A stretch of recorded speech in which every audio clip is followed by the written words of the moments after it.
Okay, so the first thing I'm doing, because the paper that I'm using for my cover is thin, is I'm just tracing this onto a piece of bigger, kind of the same weight, just brown paper. And so I'm just going to trace that on there and then cut it out so that my front cover for my book will be a little bit thicker and more stable.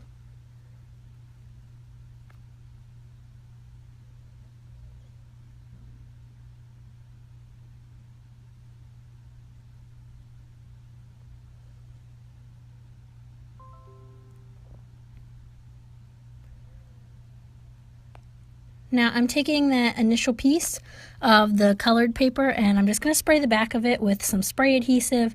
I'm using Spray 77. You can use, of course, whatever you have.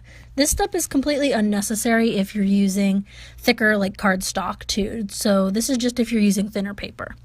Now that I've got that sprayed, I'm going to put the brown paper on the back and smooth that down so that my cover is nice and bubble free and it looks really nice.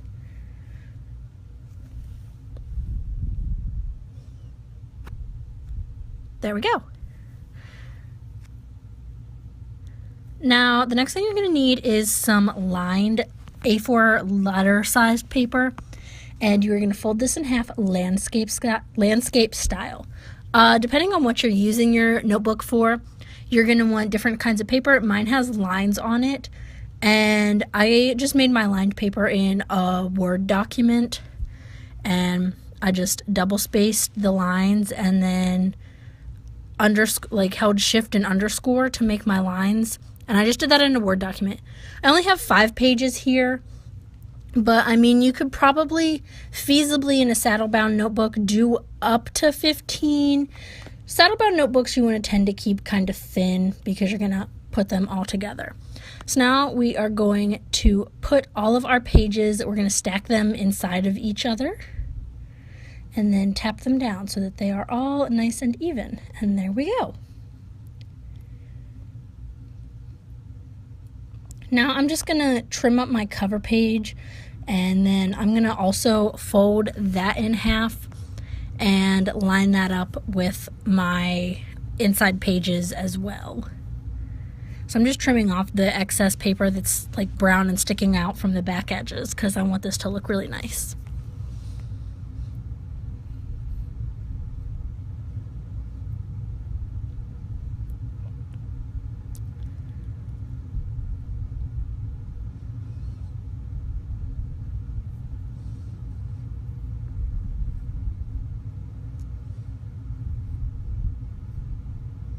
I'm going to fold this inside out to start because we're going to mark these pages where we're going to put our holes to bind.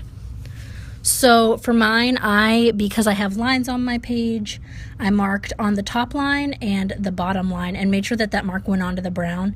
And then I counted 6 lines and made my next mark, and I did that alternating on both sides until I got to the middle. And then I had 4 lines left, and then there was 1 line exactly in the middle. So I put another mark there. And when I marked on those pages, you can see that I marked on the cover too. So now we're going to take our piece of cardboard and put that behind our pages, and we're going to make sure those are really, really well lined up because now we're going to put holes in them. So taking your awl, you're just going to put a hole right where each of those marks that you just made on your pages are. This is just an awl that I got from, I think, Lowe's, maybe Home Depot, something like that. I just got it from a hardware store and it works well. They make bookmakers awls, but this was what I had access to at the time when I got into bookbinding, and it serves me well so far. I'm making my holes pretty big because we're going to use a thicker cord to bind our books. And because of that thicker cord, I'm going to go on the inside too and just really open those holes up on the inside and the outside of my pages. So I'm just punching back through right where I did, but on the other side. And then fold those back in half. And now we are going to do the same thing on our cover. We're going to punch through each of those marks we made, and this one's not as hard because there's only 1 piece of paper here, not 5.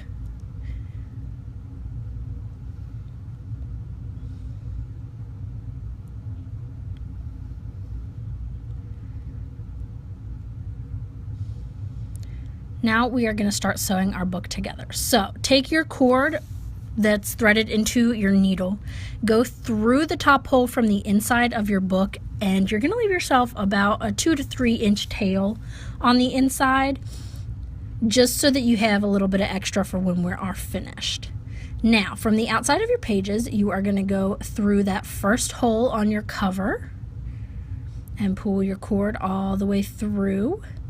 And then make sure everything is nice and snugged up on the inside so you don't have like extra cord.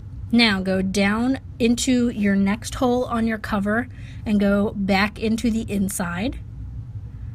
And then pull that through. And then you're going to go into the corresponding hole on your pages, and you're going to go all the way through into the middle. And pull everything through. And again, while you're doing this, while you're sewing it together, you want to make sure that everything is nice and snug and you don't have extra cord that's going to cause problems later once you're done and just be like hanging, so you'll have a loosely bound book. You don't want that. Now we're going to go back through that top hole, and we're just basically doing a back stitch in our book if you have any experience with hand sewing. So go back through that top hole and all the way through the pages and the cover to the outside of the book. Now, that hole you went through the second time, you're going to skip that and go down through. This will be the third hole on your book. Go all the way through the cover and all the way through the pages into the very middle. If you need to go through the cover first and then go through the pages, that's fine. If you can get it all in one go, that's great too. It doesn't really matter, just as long as you get through them both and into the middle. And then you're going to go up through that second hole and back to the outside of your book once you get everything nice and snugged up. And you're just going to repeat this, you're going to skip a hole on the outside, go through the next new hole, and come back to the inside and go through the hole that you went through the last time. And you're going to do that all the way down the book. And that's how you are going to stitch this thing together.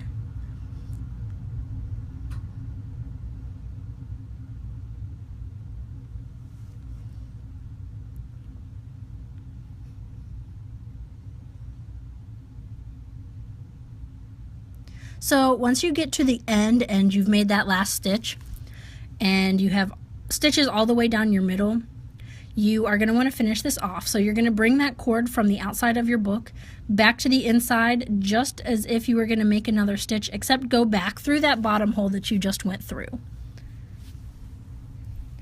And then once you get to the inside, you're going to cut yourself off a tail about 2 or 3 inches.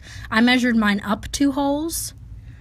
And then you should be sewing this book together with a waxed cord, and if you used a waxed cord, you will be able to just loop the cord under the stitches and then press it together, and it'll stick to itself because it's waxed. If you couldn't find or you didn't want to use a waxed cord, that's fine. All you need to do is take that cord and slip it under that first one, and then just tie a knot or 2 to hold that cord in there so that your book doesn't fall apart. But like I said, waxed cords makes this whole process just a little bit easier. There you go. Now I'm just going to trim my cover because I have a little bit of excess on one edge and I want it to be pretty much the same on both sides. And then I'm going to trim down these edges a little bit as well. I'm going to use a straight edge to mark those, and then I will go through and cut those.